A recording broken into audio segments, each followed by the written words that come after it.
Bonjour, j'espère que vous allez bien, j'espère que vous avez passé une bonne semaine. Et pour la terminer en beauté, je vous emmène à la découverte d'un texte de Flaubert dans l'éducation sentimentale pour vous raconter une rencontre, pour vous raconter un coup de foudre, en tout cas le coup de foudre que Frédéric a éprouvé à la vue de Madame Arnoux qui sera l'amour qu'il va poursuivre pendant des années. Je vous lis le passage, je trouve qu'il est... c'est Flaubert, donc c'est quand même fondamentalement bien écrit. Et il y a tout un vocabulaire autour des yeux, de la manière dont il la regarde, que je trouve hyper intéressant.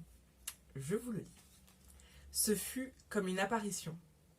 Elle était assise au milieu du banc, toute seule, ou du moins il ne distingua personne dans l'éblouissement que lui envoyèrent ses yeux. En même temps qu'il passait, elle leva la tête. Il fléchit involontairement les épaules et quand il se fut mis plus loin, du même côté, il la regarda. Elle avait un large chapeau de paille avec des rubans roses qui palpitaient au vent derrière elle. Ses bandeaux noirs, contournant la pointe de ses grands sourcils, descendaient très bas et semblaient presser amoureusement l'ovale de sa figure. Sa robe de mousseline claire, tachetée de petits pois, se répandait à plis nombreux. Elle était en train de broder quelque chose. Et son nez droit, son menton, toute sa personne se découpait sur le fond de l'air bleu. Comme elle gardait la même attitude, il fit plusieurs tours de droite et de gauche pour dissimuler sa manœuvre. Puis il se planta tout près de son ombrelle, posée contre le banc, et il affectait d'observer une chaloupe sur la rivière. Jamais il n'avait vu cette splendeur de sa peau brune, la séduction de sa taille, ni cette finesse des doigts que la lumière traversait.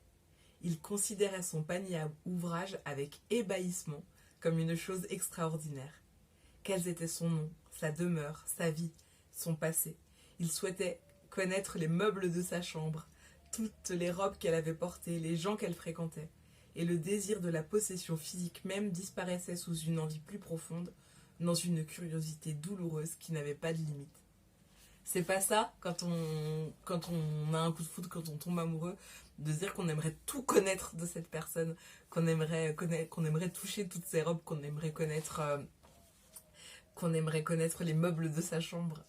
Donc je trouve ça extrêmement juste dans ce qu'il décrit et à la fois très mignon dans l'éblouissement justement que ressent Frédéric. Voilà. Et bien si vous avez envie de me raconter vos rencontres, votre rencontre, celle qui a marqué votre vie, n'hésitez pas, je serais très curieuse et très heureuse de vous lire en commentaire ou en message privé. N'hésitez pas. Et sur ce coup de foudre, je vous souhaite un très bon week-end et je vous retrouve dans 15 jours pour une prochaine lecture.